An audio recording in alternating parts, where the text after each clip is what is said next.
Anna, thank you for doing this. Thank you for talking to Bloomberg. Let's begin with how far you think women generally have come. You're one of the more prominent women bosses that are around. And there's certainly an emphasis on placing more women in higher positions and things like that. But a statistic view, there are more men called John who run FTSE companies than women. And obviously, if you're going to have a man, it's better to have a John. But what does that say to you about how badly women have generally done? Oh, how well Johns have done. Johns, right? exactly. No, there's a lot of talent in Johns, in my experience. But yes, but all this, even allowing for that unbelievable depth, that pool, right. It is a bit odd that there aren't more women. Right. So, well, first, it's great to be here. Thank you for inviting me. I think we've made a lot of progress, but it's been slow. And, this is one of the reasons I've become much more outspoken about this, and I've declared myself a feminist about a year ago.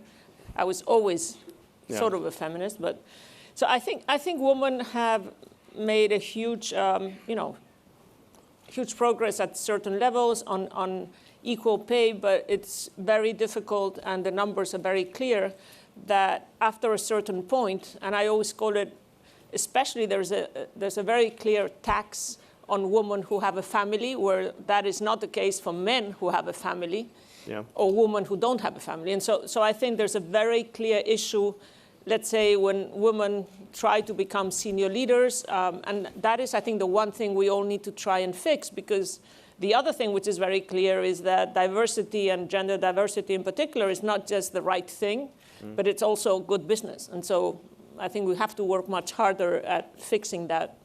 And where, do you have a senior sort of, on that senior level, does that mean board level, or does it mean sort of executive level? Or is there an age thing in it? Is there a particular time when it hits? No, I think the fact is that, and if you look at the Nordic countries, where all the studies basically, since they've been making progress on this since the 30s and 40s, and there's a lot of support, and there's very good public early childhood education and systems, but they still have this issue. And a recent study I just saw in Denmark, and this is 1980 to last year, or 2016-17, which exactly says the same thing, which is that there is a tax on women who have families. And so I think we need to work on the cultural issue, which I think is one of the bigger issues, but also getting men, so all the Johns in the city of London, like you and others, we need the men to take this much more seriously.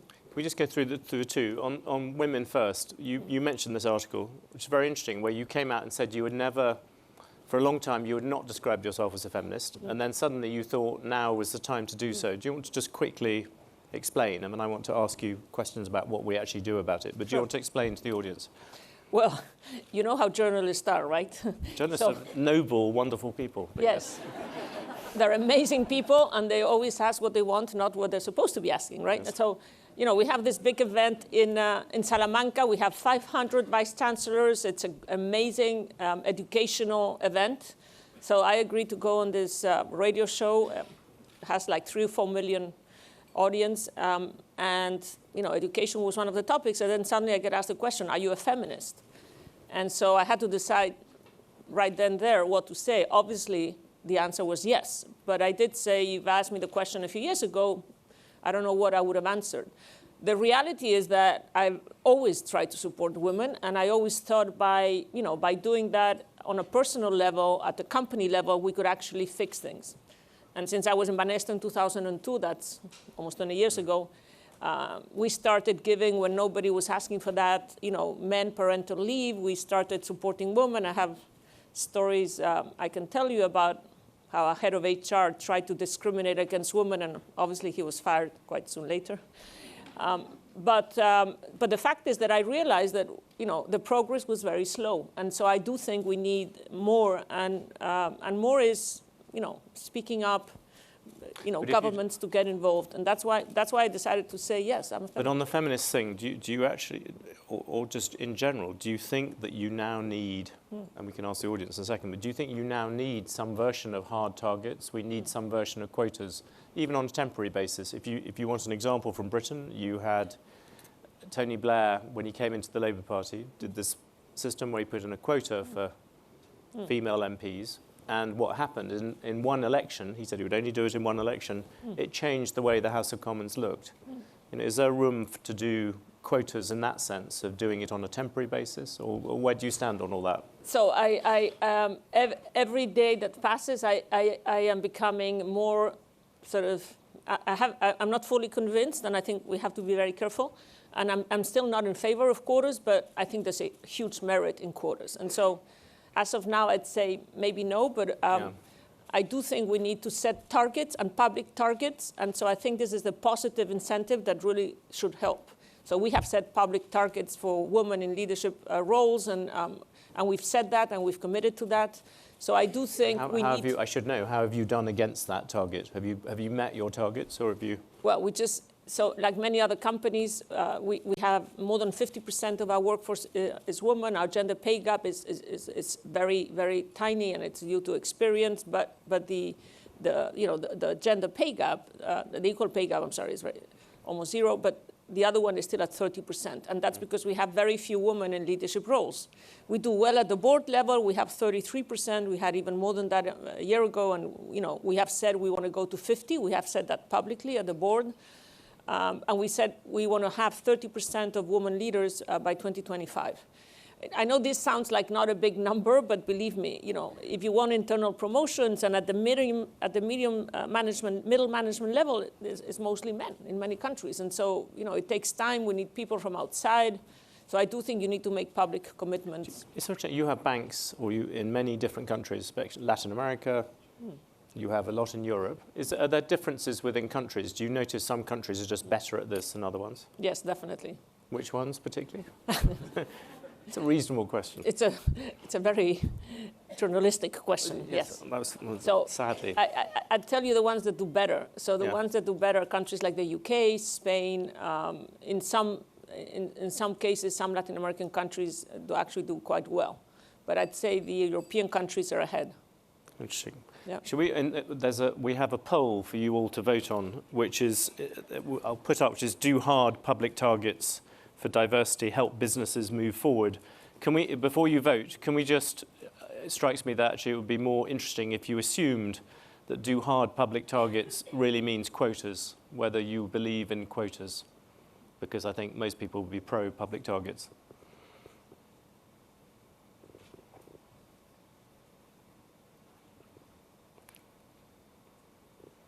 Very interesting. So people, you are, as an audience, you are swaying in that direction. I suppose to some extent this audience would be somewhat self-selecting in terms of an interest in this, but all the same. And I suppose, Anna, on that, do you think within Santander there would be enthusiasm for, if you step forward and said, we're going to have a quota that so many of our top positions are going to be taken by women, do you think that would be popular, or would that cause problems? Well, given the majority of the people in charge at Santander are men, you can tell me. Yes. So, when I declared myself a feminist on Twitter, I got a lot of responses from men that were quite angry. So not everybody was happy. And so, but I also think women have we've had real discrimination for many years.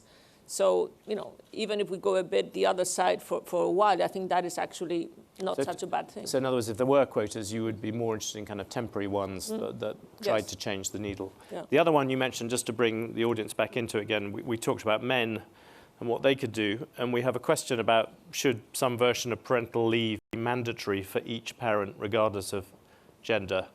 And here the question is sort of aimed at, I suppose, being as basic as possible, is whether men should be forced to take it. We'll see what happens. This is even more overwhelming, and it's not.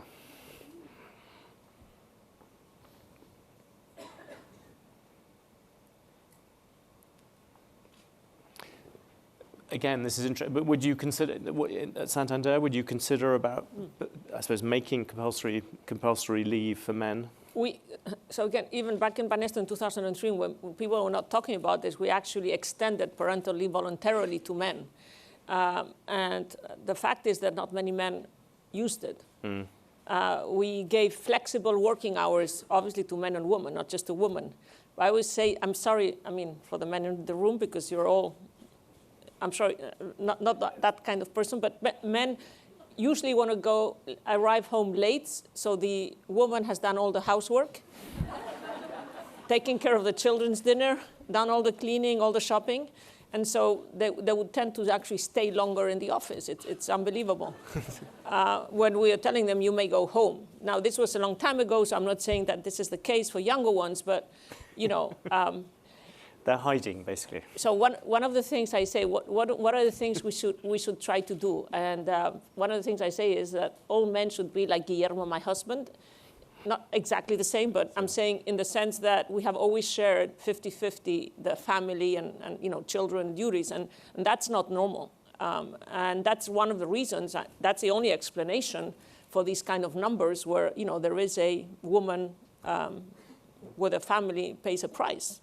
Because in countries like, as I said before, Denmark, the Nordic countries where you have all types of support, which we should have in every country, where you have great state help for early childhood, and you have all sorts of, and there's still this issue happening. And so, you know, at the end, the disproportionate, and by the way, this is measured, so we have the facts. Women tend to spend much more time than their other half in terms of the house duties. And then the other thing is, of course, men don't really tell their bosses, and again, this is also supported by facts and studies.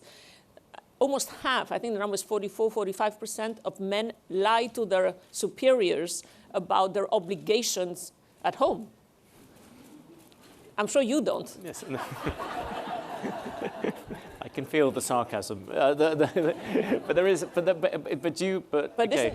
This is unbelievable, and this is one of the reasons, of course. But this is what I'm saying. So I think one of the things that helps women most, you know, it's many things, but having the most important thing is having, if you decide to have a family, of course, that your other.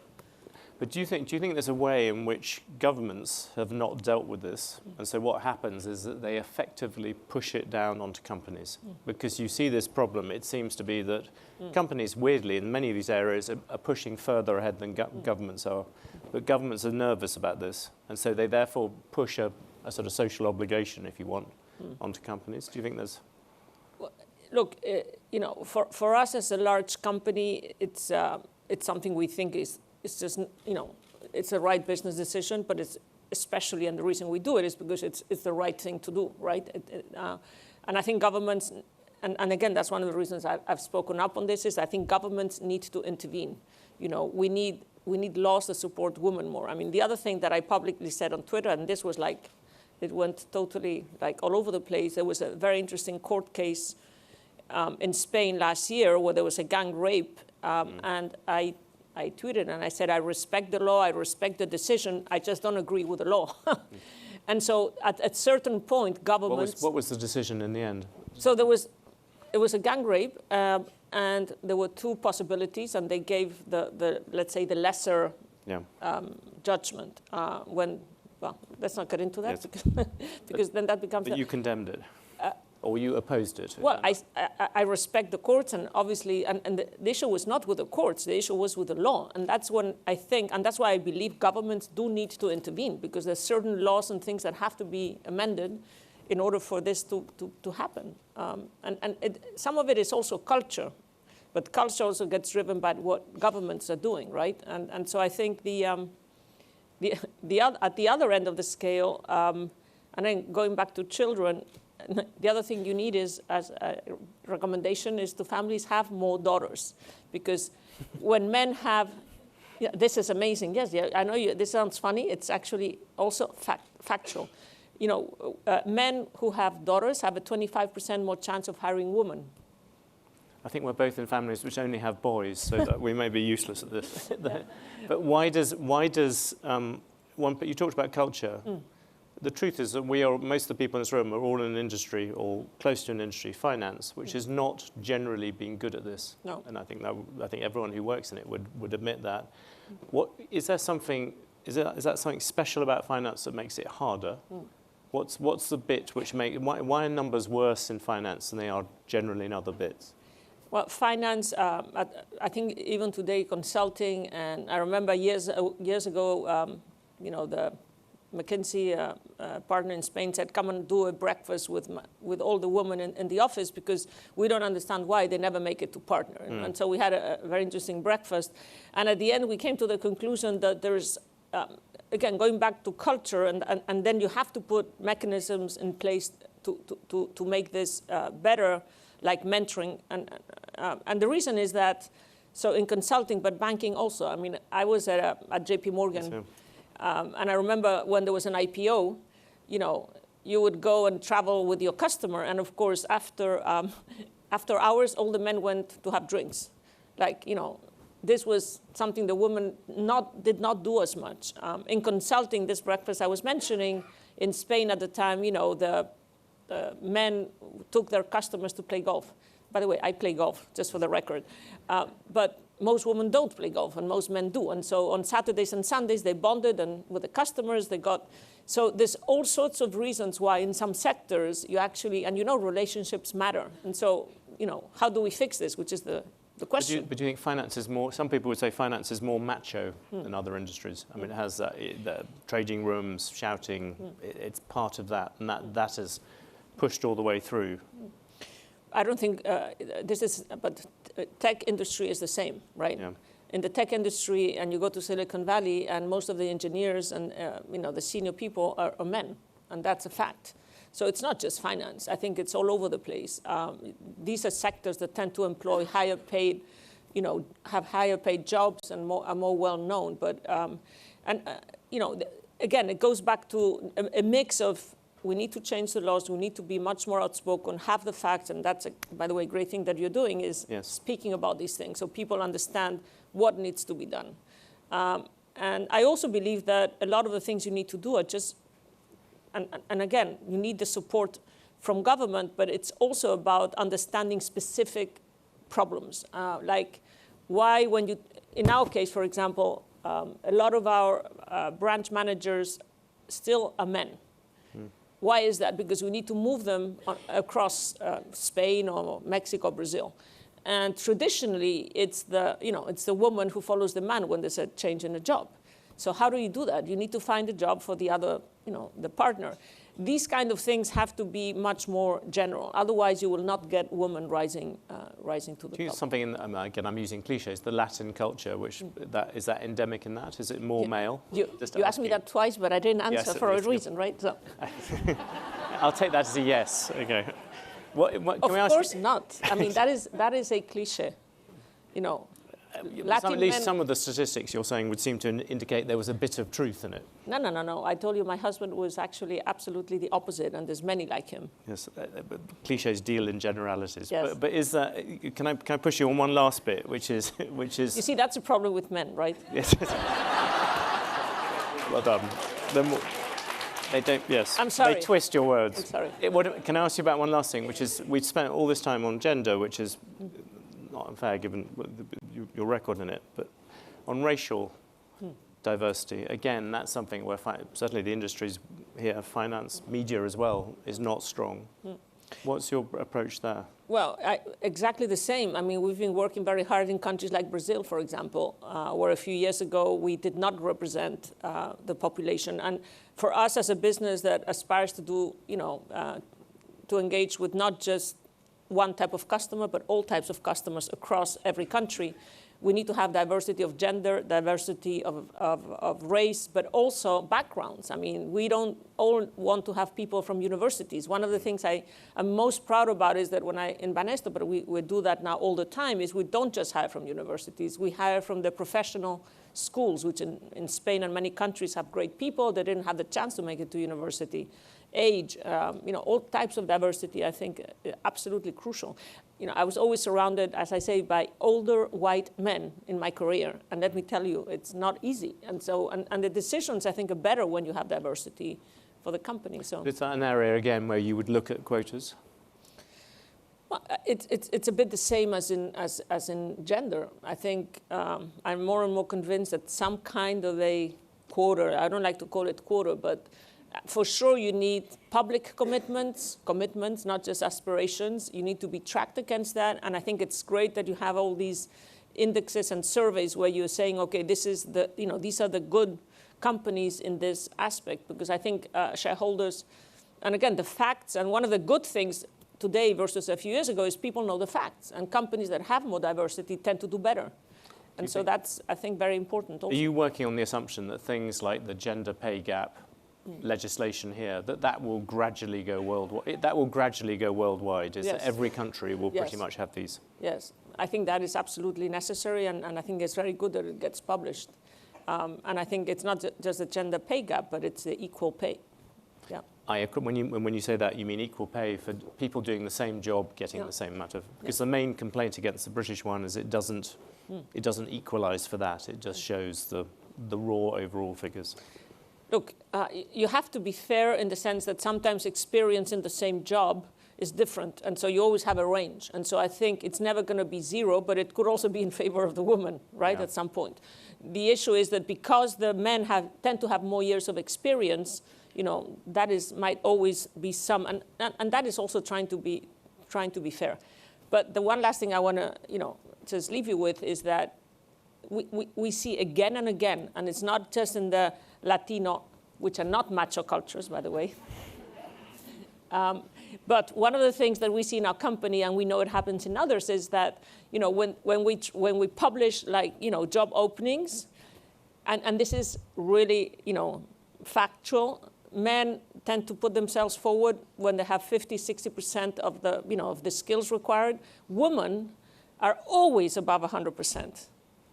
So this is how do you change that? Just to finish, I mean, isn't that the ultimate example of why we're in the situation we are? Yes, absolutely. And so what we're doing is we're doing mentoring. So we're really working very hard on mentoring. We are really going back to the women that don't put themselves forward, but we know might be interested, and just offering them the option, because this is one of the main reasons. Women, tend to not believe they're good enough, and men always think they're better than they are. Sorry. That seems a thoroughly appropriate way to end. Anna Botin, thank you very much. Thank you.